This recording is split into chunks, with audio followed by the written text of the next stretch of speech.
Olá, amigos e amigas aqui do canal. Sou o professor Edgar. Estamos retomando, então, aqui os nossos vídeos diários aqui no canal, né, após este pós-eleições.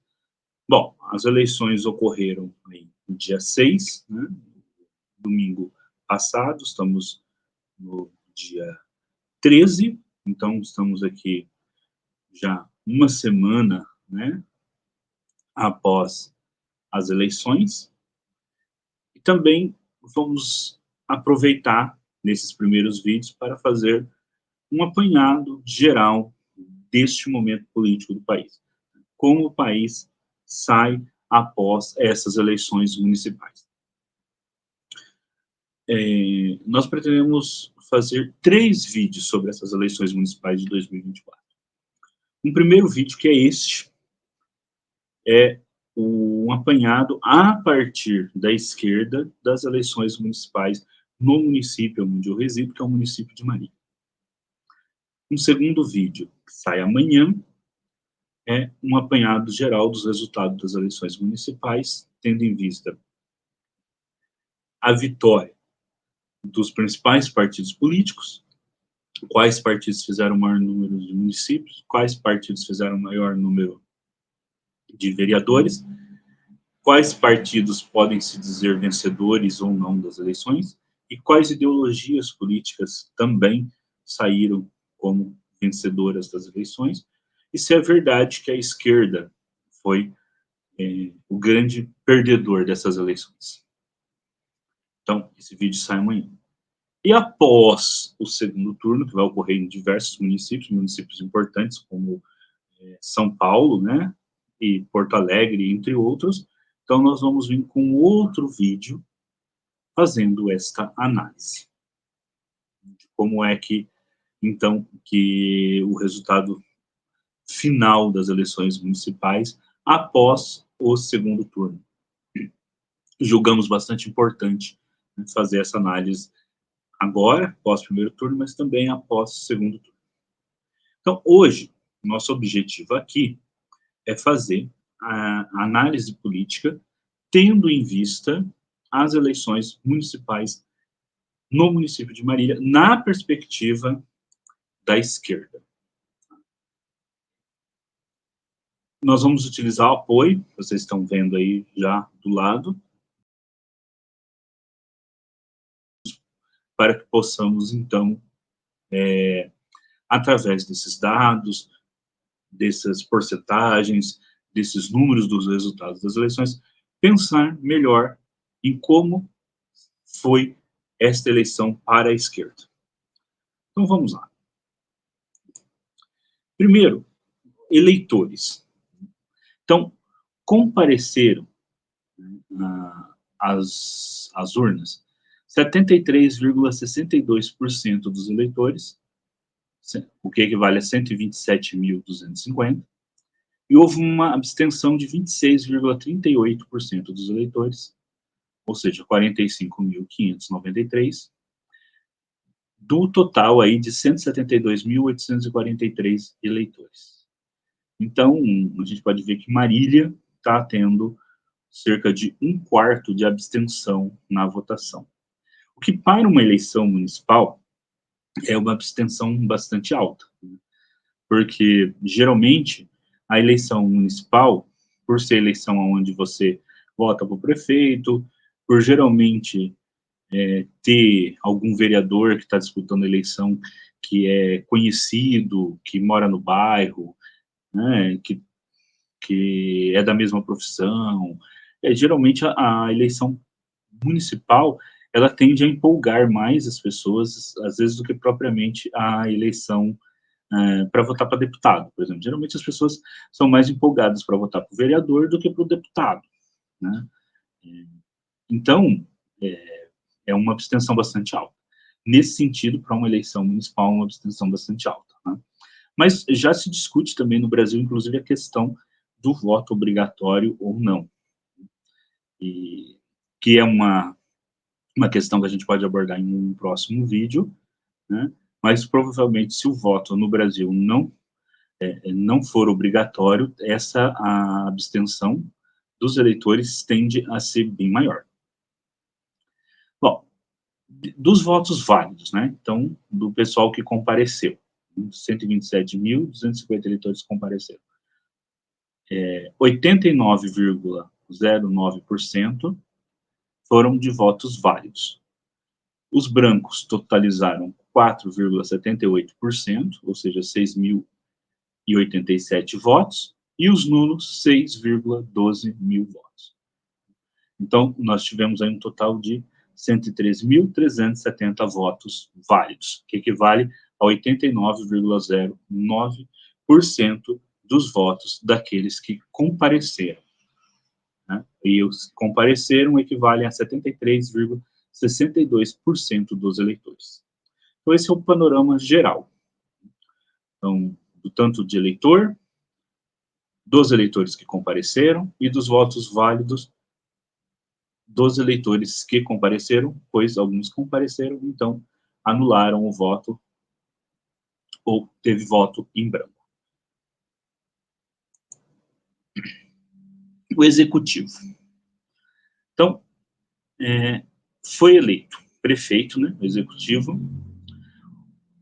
um candidato da direita, do PSDB, um candidato daqueles partidos que atualmente a gente chama de centrão, mais para a oposição, né, à esquerda, mas estaria aí mais no chamado centro político, que é o PSDB, cujo candidato foi eleito com 54,73% dos votos.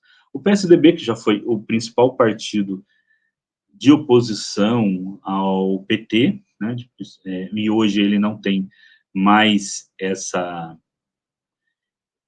Ele não tem mais, né, ele não é mais esse principal partido de oposição ao PT, né, ele perdeu aí a partir de 2017, 2018, no cenário político nacional, essa característica de partido de oposição, inclusive é um partido que já chegou a ser um dos maiores partidos do Brasil e hoje não é mais um grande partido, já dá um partido de médio para pequeno, um partido que tem sofrido muito nas eleições, né?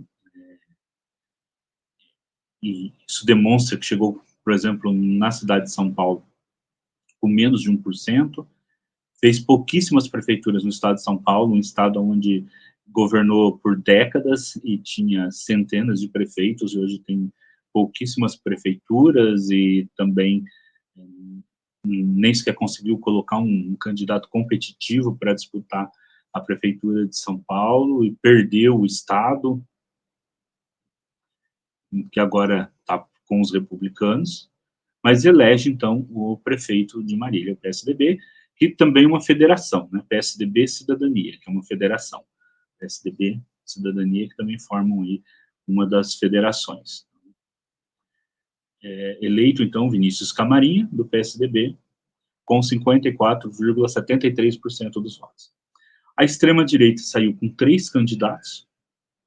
Então, o PL saiu PL, o Novo e o PRTB, 3 partidos que no cenário político são partidos mais à extrema-direita. O PL, que é o partido do Bolsonaro, obteve 22.713 votos, são 20,03% dos votos. O Novo, que é um partido bastante bolsonarista, obteve 16,43% dos votos, equivalente a 18.625 votos.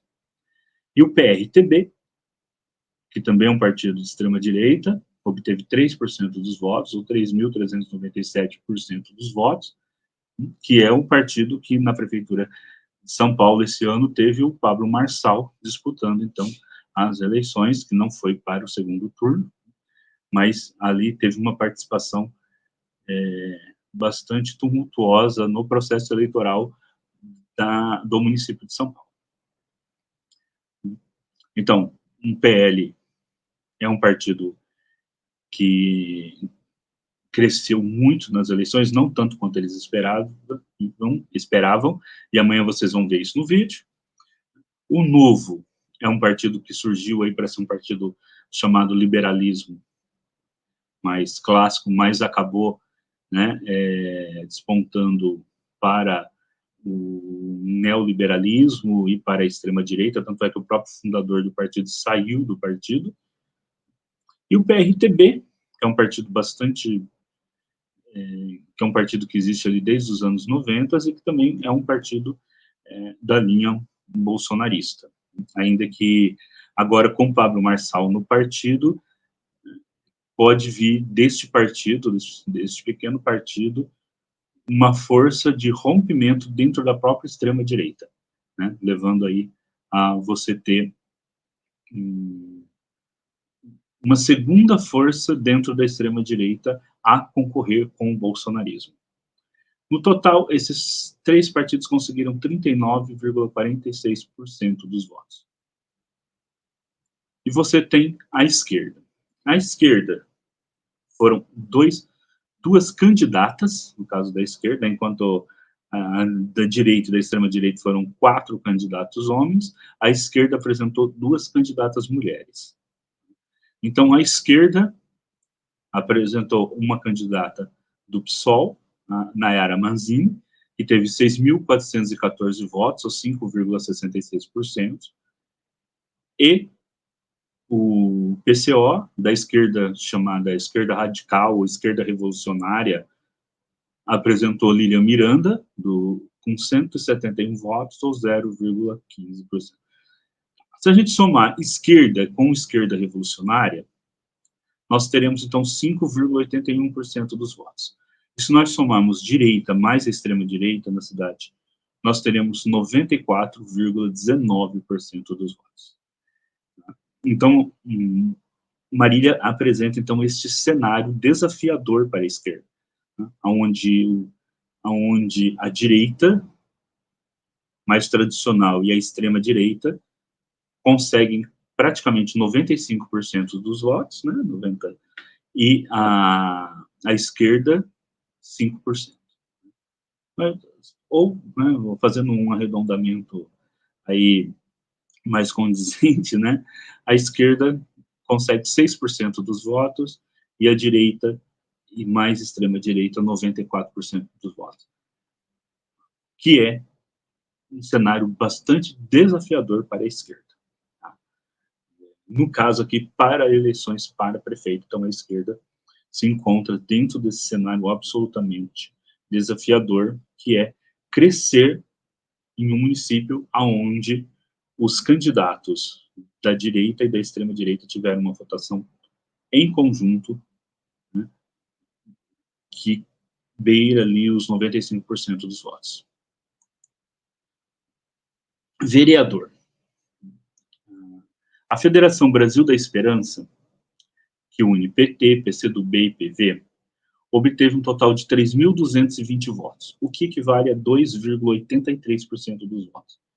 O PT, nesse cenário, conseguiu 2,58% dos votos, o PCdoB, 0,07% dos votos, e o PV, 0,18% dos votos, totalizando 2,83% dos votos. O PSOL, que não faz parte da federação, mas coligou com a federação, né, PSOL e federação se coligaram, conseguiu 1.678 votos, ou 1,48% dos votos. Neste caso, a coligação Marília de Todas as Lutas, a coligação de esquerda, conseguiu 4.898 votos, ou 4,31% dos votos. Bom,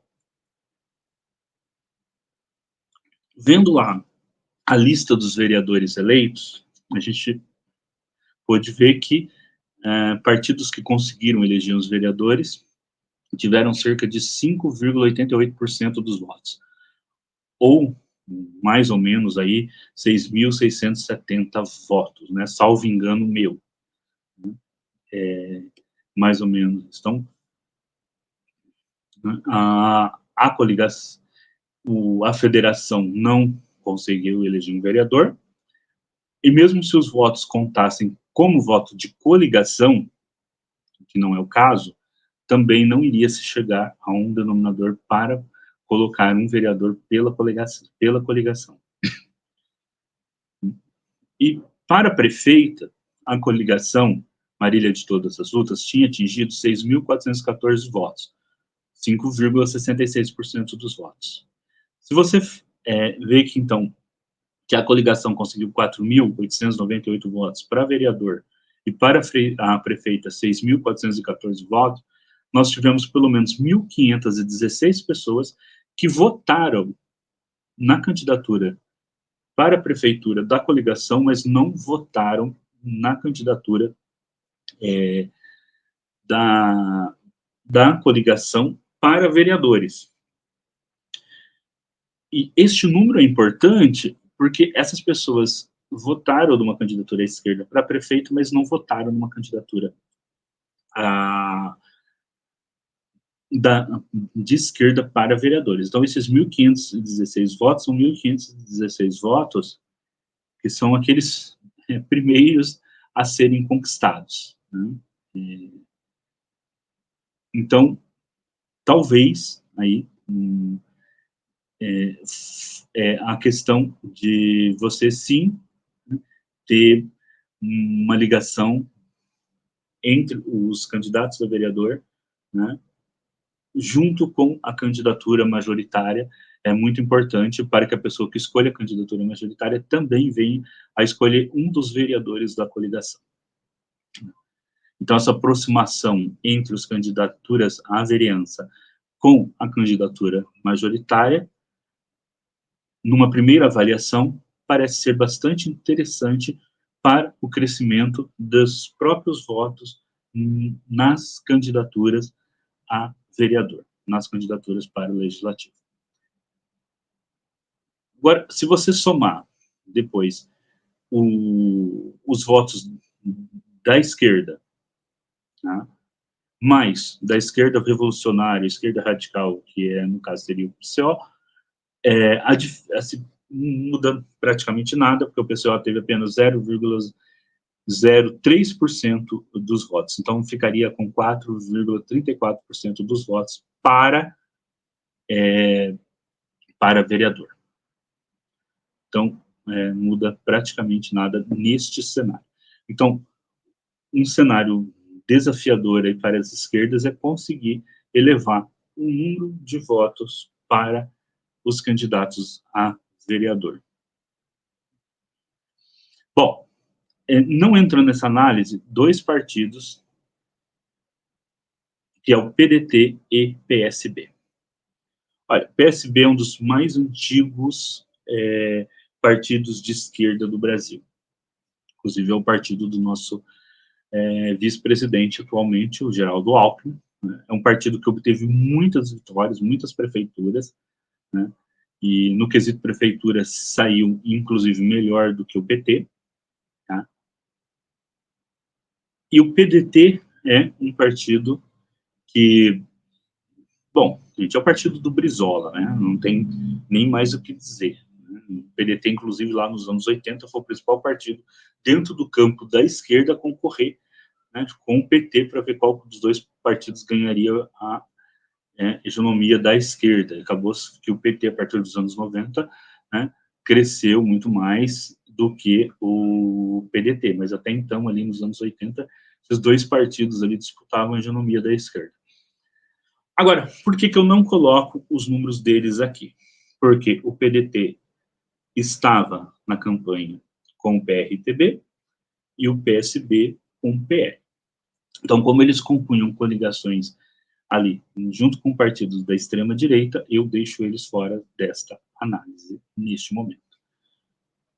Pelo menos na análise municipal. A mesma coisa não vai acontecer quando eu for tratar da análise em nível nacional. Vereadores eleitos. Então, foram eleitos 15 vereadores dos partidos que são denominados centrão, centro político, né? E 2 da extrema-direita, os 2 que são do PL.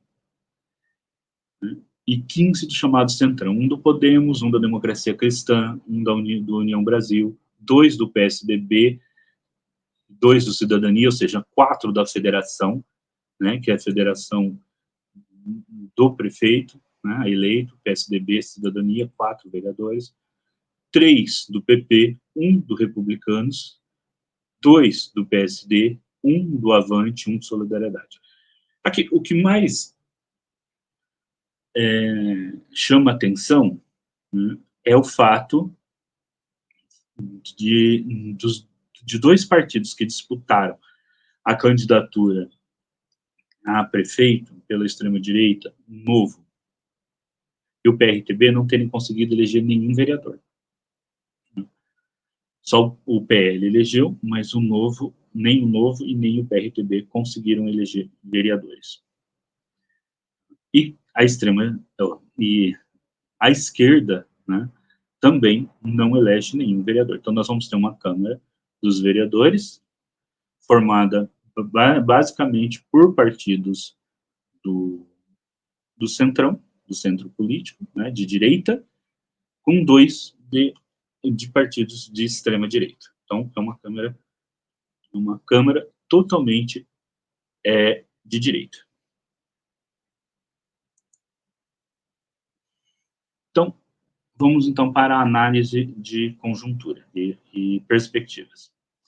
Se a gente pegar eleições presidenciais de 2022, no primeiro turno, o candidato do PL, Jair Bolsonaro, teve 62,87% dos votos aqui no município de Marília, enquanto o Lula teve 28,50% dos votos, sendo que os outros votos ficaram, então, com outros candidatos,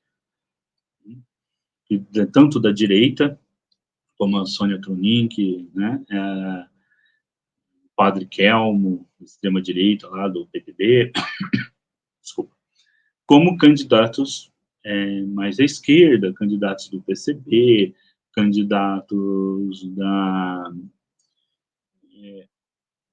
da UP, né, candidatos do PDT, né, de Ciro Gomes. Já no segundo turno, você tem uma votação em que o Jair Bolsonaro ficou com 69,43% e o Lula com 30,57%. Agora, vamos comparar esses números com a eleição municipal de 2020 para prefeito e para vereador.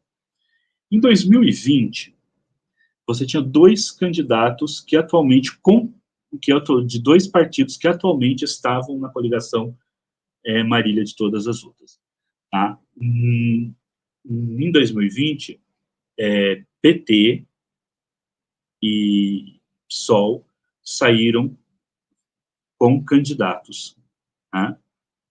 O PSOL com a Nayara Mazzini e o PT com o Juvenal, com o professor Juvenal. Se você pegar 2020, a votação da Nayara Mazzini do PSOL mais a votação do professor Juvenal do PT, dá um total de 6,26% dos votos, dos 2 candidatos de esquerda.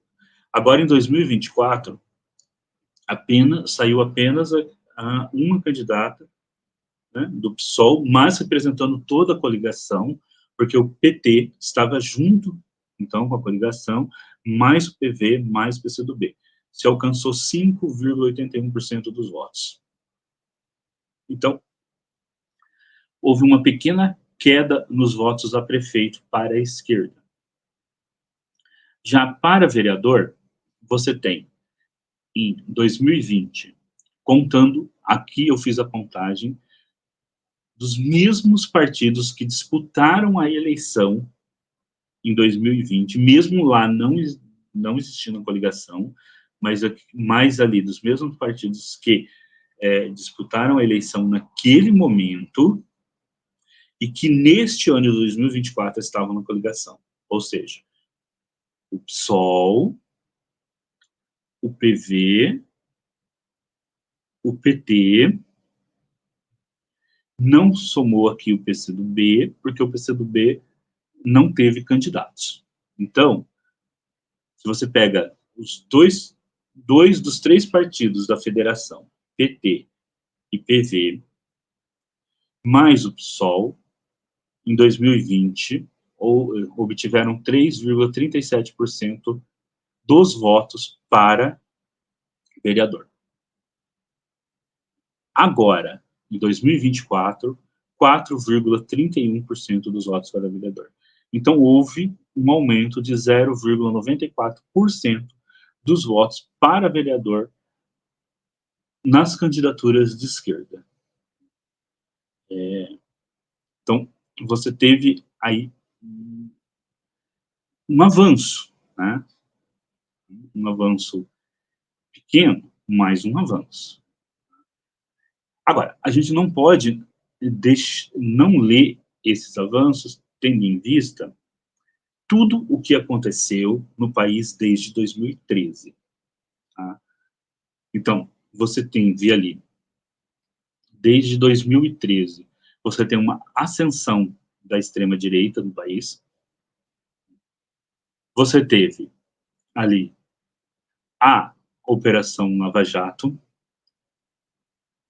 que, comandado por um juiz que tinha também objetivos políticos, né, vai levar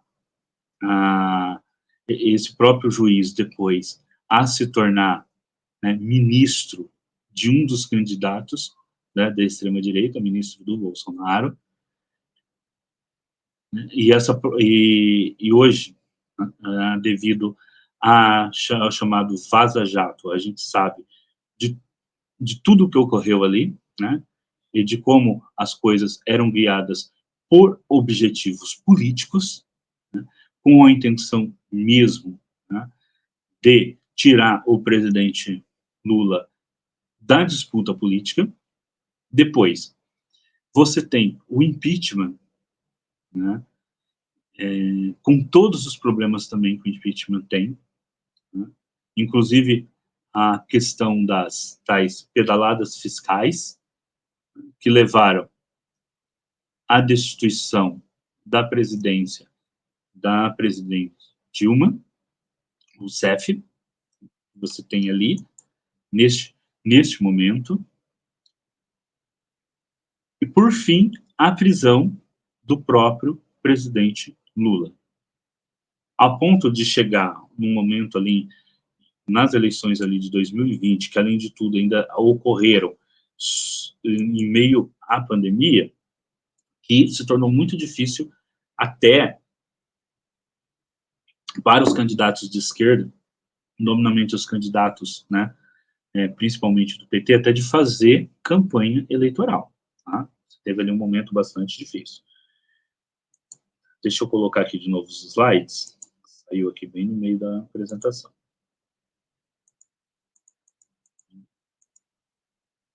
Então, você teve esse momento muito difícil. E com isso, aqui, por exemplo, no município de Marília, você teve um avanço muito grande, que já é um município bastante conservador, muito à direita, né? Você teve um avanço muito grande da direita, né? Um avanço muito grande deste pensamento mais à direita, uma diminuição das perspectivas da esquerda. Então, não dá para você analisar esse cenário não tendo em vista o cenário nacional. Agora, a partir do final do governo Bolsonaro, com a eleição do presidente Lula, com a volta do PT, de um partido de esquerda, à presidência da República, mas ainda assim uma presidência bastante complicada, porque devido a vários fatores políticos envolvendo o governo Bolsonaro, que durante os seus 4 anos de governo deu muito poder ao legislativo, e esse legislativo hoje, a Câmara dos Deputados hoje, né, ela é predominantemente de direita e conservadora. Então, isso dificulta muito. Lógico, existe lá as questões mesmo de comunicação envolvendo a esquerda, a gente não pode deixar, né? Durante muito tempo, principalmente nesse processo de 2013 a 2020, as redes sociais foram predominantemente, né, predominantemente de direita, ou de extrema direita. Haviam poucos comunicadores que disputavam a hegemonia hegemonia da direita e da extrema direita nas redes sociais. Esse cenário mudou nos últimos anos, mas ainda assim, né, essa virada não ocorreu. Mas, de forma geral, nós podemos dizer que em Marília nós teríamos aí cerca de uns 4% de eleitores que estão à esquerda, né, mais ou menos, uns 4% de eleitores mais à esquerda, mas nós temos 30% de eleitores, né, contando junto esses 4%, que podem votar na esquerda, que votaram no Lula. Então, esses 30% não é que eles são eleitores de esquerda, né, eles não são eleitores de esquerda. O erro de análise é você imaginar que esses eleitores são de esquerda, eles não são de esquerda. Mas eles também não estão naquela direita que dizem o seguinte, olha, nós não votamos na esquerda em hipótese alguma. Então, 30% dos eleitores ali, desses 30% de eleitores que votaram ali no Lula, em candidatos de esquerda para presidente, 4% deles apenas, ali, pode-se dizer que são eleitores de esquerda, uns 4%. Nós alcançamos aí mais ou menos 4,5% desses eleitores nesta eleição de 2024. Esses eleitores, esses 4%, a gente pode dizer que são eleitores que são eleitores de esquerda. Mas 30% dos eleitores de Marília, eles não são eleitores de esquerda, né? Ali o que vai sobrar mais ou menos aí, na verdade, 25,5%, né? Não são eleitores de esquerda propriamente dita, mas eles também não se recuam, mas eles também não têm aquela... eles não dizem assim, nunca vou votar na esquerda. Não é aquele eleitor bolsonarista que não vota na esquerda em hipótese alguma, né? Que eles podem vir a votar na esquerda. Então, se nós tivermos nessa eleição de municipal mais ou menos 4,5% dos votos, aí arredondando, né, esses votos, para a esquerda, significa que nós temos uma perspectiva de 25,5% dos votos possíveis de serem alcançados. Esses 25% dos votos não são votos de esquerda, mas são votos de pessoas que podem votar na esquerda. É diferente. A gente não pode dizer que esses 30% de pessoas que votaram no Lula são pessoas, são de esquerda. Não são. Dentro desses 30%, a gente pode ali, mais ou menos, tal, afirmar, né, que uns 4% são de esquerda. Mas que o restante desses votos, eles podem vir para a esquerda. Podem vir para a esquerda, né, porque essas pessoas não têm uma resistência ideológica, um fanatismo ideológico, que dizem que não votam na esquerda de jeito nenhum. Essas pessoas, elas podem vir a votar na esquerda. Olha, é uma porcentagem muito grande de votos. É uma porcentagem que daria para... que se você conseguir, né,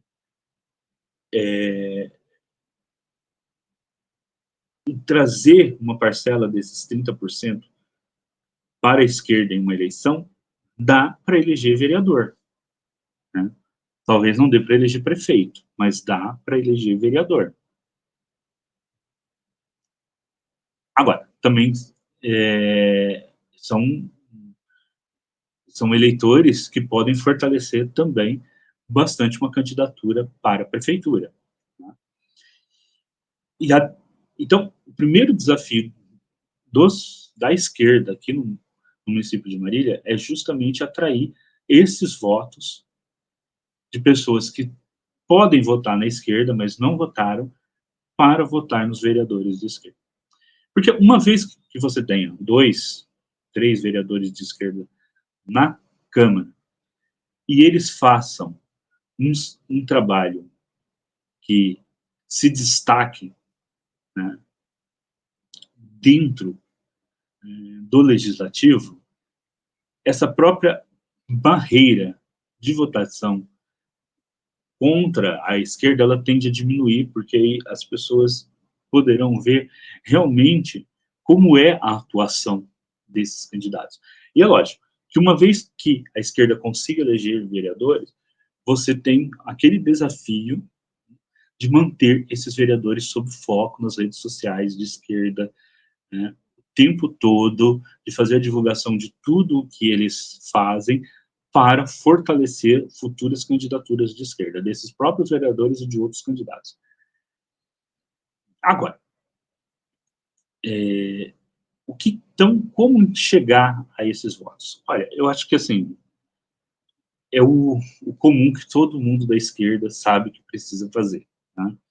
O trabalho de base em sindicatos, comunidades, bairros, igrejas, conselhos. Então, este trabalho de base, que é um trabalho de base que os partidos de esquerda sempre fizeram muito bem, sempre souberam fazer, que foi abandonado nos últimos tempos, sobretudo na década de 80,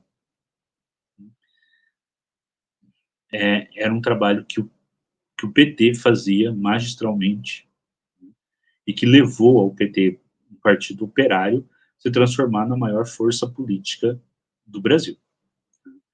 O que, olha, é algo único, praticamente, na história do mundo. Um partido que nasceu do operariado, ganhar, né, 5 eleições para a presidência da República.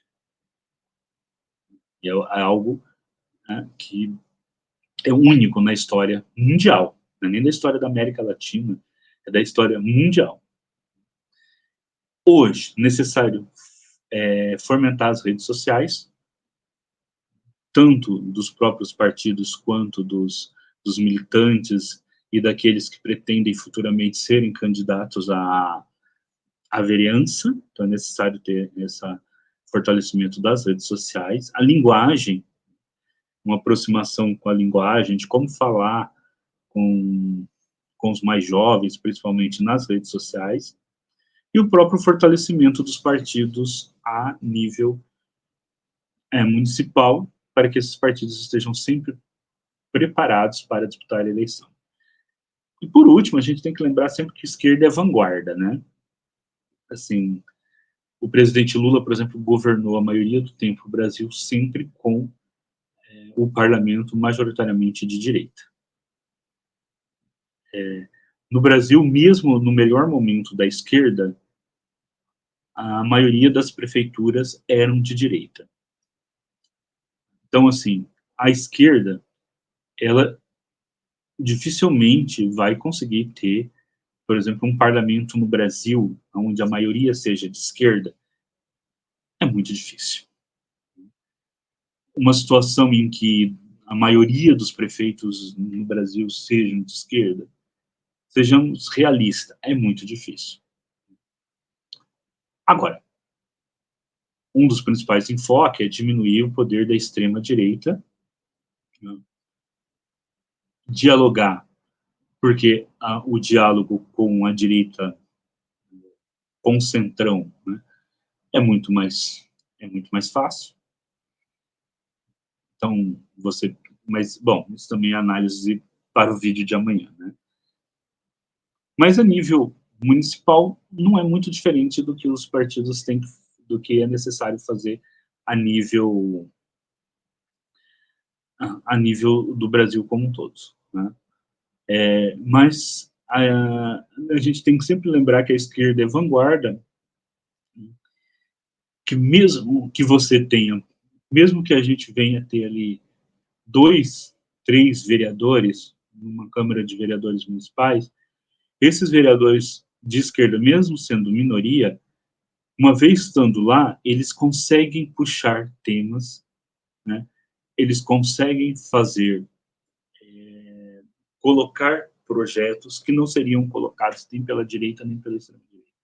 Então, eles vão levar discussões, temáticas que a direita e a extrema-direita não iriam levar. E isso próprio faz com que exista, né, faz com que esses temas se tornem temas a serem discutidos na sociedade, e isso é importante, né? E faz com que, e se você consegue mobilizar a sociedade em torno daqueles temas, vereadores, principalmente do chamado Centrão, eles podem votar com a esquerda e passar certos temas que são mais progressistas, conseguir fazer uma defesa ao patrimônio público sem vender aí, né, conseguir barrar terceirizações, tá, conseguir garantir os direitos dos trabalhadores. Então, tudo isso, se você tem alguns vereadores de esquerda, mesmo que eles sejam minoria, eles conseguem trazer esses temas para o debate, né, e tornar esses temas objeto de discussão dentro do município. Bom, então, este é o papel que sempre foi da esquerda, ela ser vanguarda. Mesmo minoritária, ela se apresenta como uma força política de grande importância, porque ela é vanguarda nas discussões e em temas. Não à toa tem discussões, tem temas que hoje estão consolidados a tal ponto das pessoas nem pensarem que era algo da esquerda, né, como, por exemplo, o 13º salário, mas que só ocorreu porque em algum momento a esquerda colocou isto em debate, né? Então, esse é o papel da esquerda, ser vanguarda. Então é isso. Eu termino esse vídeo, tá, dizendo que, primeiro, como vocês notaram, né, eu evitei individualizar qualquer discussão aqui, porque esse não é o objetivo, tá? Individualizar qualquer discussão em qualquer candidato.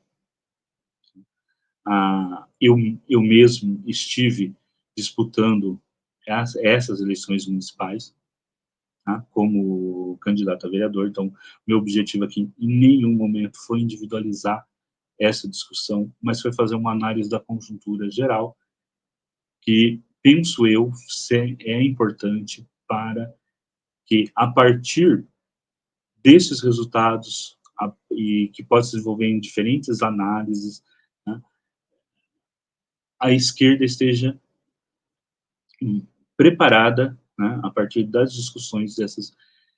A gente precisa entender o cenário que a gente sai agora de 2024, é lógico que esse vídeo é apenas uma pequena contribuição para isso, para estarmos preparados para a disputa de 2028. Né? É assim, a gente precisa fazer análise de conjuntura de um cenário para que essa análise nos ajude a nos preparar para o próximo cenário de disputa eleitoral. Tá? E em nenhum momento essa análise pretende individualizar. Né? Essa análise precisa ser uma análise do todo, da conjuntura, e uma análise que busca agregar elementos para uma discussão. E, inclusive, não pretende em nenhum momento encerrar a discussão, mas busca agregar aí alguns elementos para serem discutidos dentro da esquerda, né? Aqui no caso da esquerda no município de Marília, tá bom? E amanhã, então, teremos o vídeo onde vamos fazer essa mesma discussão da perspectiva de uma análise dos números que se apresentam a nível nacional, que vocês já devem ter visto aí em diversos vídeos e reportagens, sempre com o título de que a esquerda foi o grande perdedor. E nós vamos entender um pouquinho por que também, né, essas manchetes, né, o que querem com essas manchetes, e se realmente a esquerda foi o grande perdedor. Tá bom? Bom, nós ficamos por aqui. Só para lembrar, se você não segue o canal, passe a seguir. Se você não é inscrito, se inscreva, tá? Aperte aí na inscrição, dê o joinha no vídeo, se você gostou. Se você não gostou, também dê o joinha, tá? Não faz mal nenhum, tá? Faça o seu comentário, lembrando que eu deixo a aba dos comentários aberta, mas qualquer comentário que seja desrespeitoso, ou qualquer comentário que eu entenda que este comentário, né, não tem o objetivo de agregar, mas de desagregar, e que seja desrespeitoso para com terceiros, será apagado, ok? Assim mesmo, gente, porque não dá para a aba dos comentários aí, né, ser utilizada para ataques pessoais contra terceiros. Se isso ocorrer, eu irei apagar o comentário. Bom, é isso. Então, até o próximo vídeo, aqui no canal do Filósofo.